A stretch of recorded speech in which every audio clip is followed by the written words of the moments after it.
El Ministerio Internacional Nueva Vida en Cristo presenta Momentos de Reflexión, un mensaje para su vida diaria, con el pastor Misael Ocampo Rivera.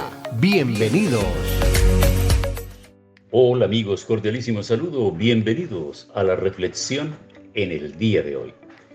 Pasamos a la lección número 3 del libro de Levítico y tiene como tema los sacrificios obligatorios. Levítico capítulo 4 versículos 6 al 7. En la lección 2 estudiamos el bosquejo de los sacrificios voluntarios. Los sacrificios voluntarios se podían ofrecer a Dios cuando alguien quería mostrar su corazón a Dios. No eran obligatorios sino por voluntad propia. Pero en la lección 3 encontraremos los sacrificios obligatorios. Alguien que peca o tiene culpa debe ofrecer ofrenda por el pecado, por la culpa, para poder quedarse en la comunidad santa y en la presencia de Dios. Si alguien no pudiera hacerlo, sería expulsado de la comunidad y quedaría bajo la ira de Dios. Para evitar esta maldición, el pueblo, que es muy sensible al pecado, debía ofrecer la expiación por el pecado o por la culpa, pues siempre había algo mal. Esta ofrenda no podía ser ofrenda encendida, de olor grato para Jehová.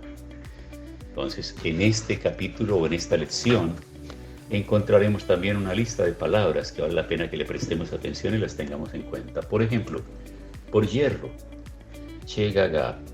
El hebreo shega significa pecar sin intención, en equivocación o en error. Significa un pecado cometido involuntariamente. La otra palabra es expiación, shatah. La palabra proveniente del hebreo shata, que significa errar, significa el pecado, pero se usa un acto o un sacrificio por el cual se da satisfacción por un crimen y se cancela la responsabilidad contraída por su comisión. La siguiente palabra, obtener perdón, salash. Este término se usa solamente a Dios, no se usa entre humanos, significa perdonar o remitir. La siguiente es a la ligera, lejanamente, bata. Significa hablar precipitadamente o sin pensarlo. El siguiente término, las cosas santas, kodesh, significa lo que es perfeccionado por Dios según apartado del mundo y ofrecido a Dios, y se usaba como santo, las cosas santas o santuario en la Biblia. El otro término es calumniar, despojar, askar, un acto de abusar de su autoridad o de la autoridad oficial, es decir, un acto de arrollar, oprimir, humillar a alguien. Y el otro término es expiación de culpa, ashan, significa delito, culpa. Se usa como sacrificio por culpa, por la culpa, por el mal en la Biblia. Y los sacrificios obligatorios se subdividen en dos partes, expiación por el pecado y por la culpa. Dependiendo de la clase social, la ofrenda por el pecado se subdivide según la influencia y se piden diferentes sacrificios. También el sacrificio por la culpa se subdivide en dos partes, contra Dios y contra el prójimo. La expiación por el pecado, o sea, la ofrenda de la purificación, el capítulo 4, el versículo 1 hasta el capítulo 5, versículo 13. La palabra expiación procede del hebreo shatah, que significa errar o pecar. Este término se usaba para un acto o un sacrificio por el cual se da satisfacción por un crimen y se cancela la responsabilidad contraída por su comisión. Por eso se le llama la ofrenda por el pecado o la ofrenda de la purificación. El propósito de la expiación es limpiar y purificar la corrupción y la contaminación que el pecado deja. La expiación es una ofrenda del que pide perdón porque hierra los mandamientos de Dios y se purifica. Nadie pues puede ser excluido de la expiación. Los sacerdotes, los líderes y una persona común deberían ofrecer expiación. Las características de la expiación por el pecado no es según el sacrificio, como los sacrificios voluntarios, sino según la posición del pecador. La expiación se subdivide por la influencia del pecador en el tabernáculo de reunión. El pecado de un sacerdote iguala al pecado de todo el pueblo. Si el sacerdote pecara, su servicio no será acepto a Dios. El tabernáculo de reunión será contaminado con el pecado. Nos enseña lo importante que es un líder como su moralidad, pero al mismo tiempo Dios muestra que dirige a los líderes es más estricto. En Lucas el capítulo 12, el versículo 47 al 48 nos enseña que el que tiene más poder o más autoridad que otras personas también tiene más responsabilidad, porque todo aquel a quien se le haya dado mucho, mucho se le demandará, y al que mucho se le haya confiado, más se le pedirá. Lucas 12, 48. El líder no es el que muestra su autoridad, sino el que muestra ser ejemplo con su vida. El líder recibe la autoridad verdadera, no a través de las palabras y de su posición, sino de su ejemplo de vida. No es una ofrenda encendida de olor grato, sino un rito de exterminio. Cada párrafo tiene la misma frase de estribillo. Así hará el sacerdote expiación por y obtendrá perdón, tendrá perdón. El sacerdote ofrece la expiación por el pecador y él tendrá perdón. Pero esta proclamación del perdón del sacerdote ungido no era considerada una cosa apropiada.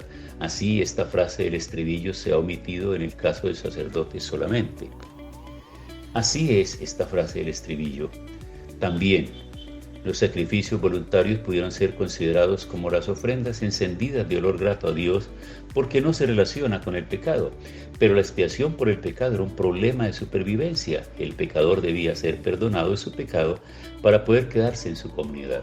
Así como si los sacrificios voluntarios son ofrendas encendidas de olor grato para Jehová, la expiación por el pecado es un rito del exterminio del pecado por quemar su propio pecado fuera del campamento.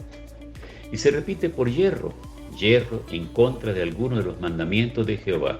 En alguna parte se cambia la palabra por hierro a otra que tiene el mismo significado, como bien que no lo supiera o no lo echara de ver, sin hacerlo a sabiendas, es el hierro que ha pecado.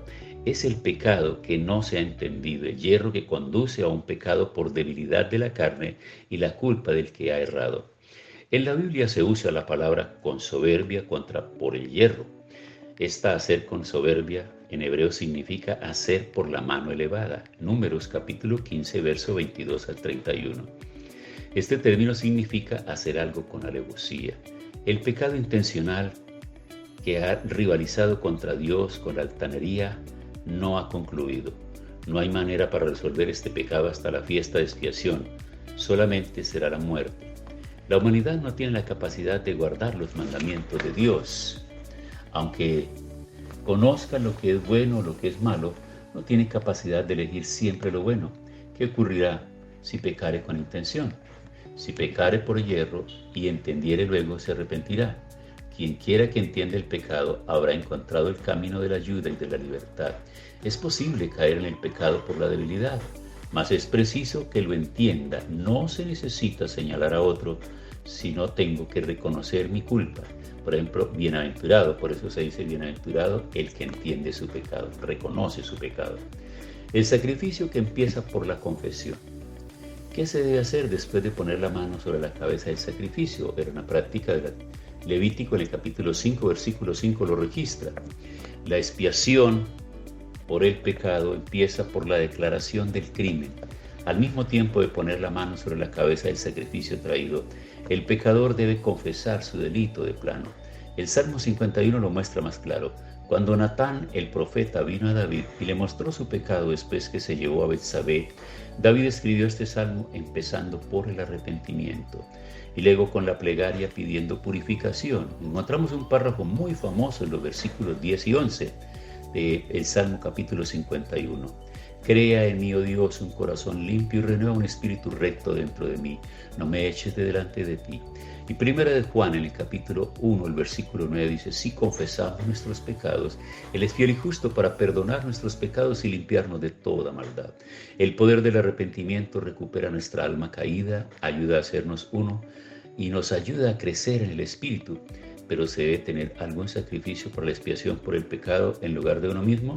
Y aquí lo que hay que tener en cuenta es, cuando estamos hablando del Nuevo Testamento, ya no estamos hablando de sacrificios, ya no estamos hablando de esos animales que tenían que ser ofrecidos.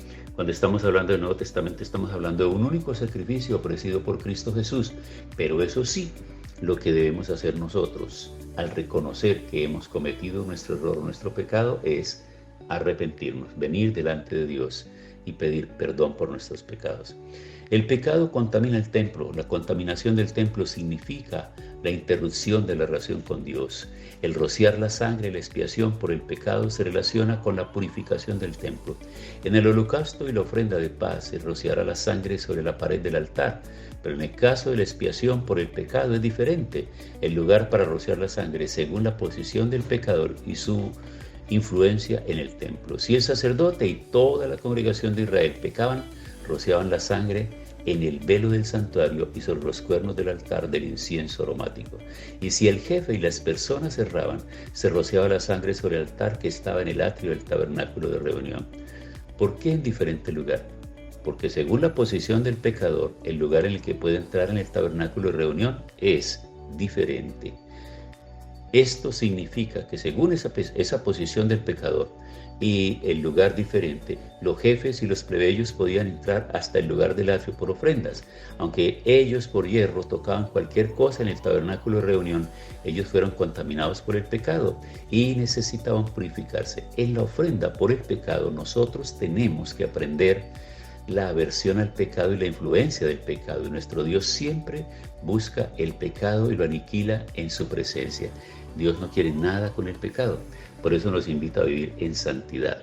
Bueno amigos, la lección del día de hoy llega hasta aquí. Recuerden que estamos empezando la lección número 3. Oremos. Gracias Señor. Gracias porque cada día a través de estas enseñanzas nos enseñas, nos permites entender ese balance que hay entre las ofrendas y los sacrificios del Antiguo Testamento y lo que tiene que ver ahora en el Nuevo Testamento con el arrepentimiento por nuestros pecados y las faltas que cometemos y ese abogado que es Cristo Jesús, que está siempre a nuestro favor. Gracias en el nombre de Jesús. Amén. Hemos disfrutado de un gran momento de reflexión con el pastor Misael Ocampo Rivera. Un mensaje lleno de amor, esperanza y felicidad para tu vida. Los invitamos a compartir este mensaje con sus amistades y en sus redes sociales. Búsquenos en YouTube y Facebook como Ministerio Internacional Nueva Vida en Cristo y en Instagram como @MinInternacional Nueva Vida. Momentos de reflexión.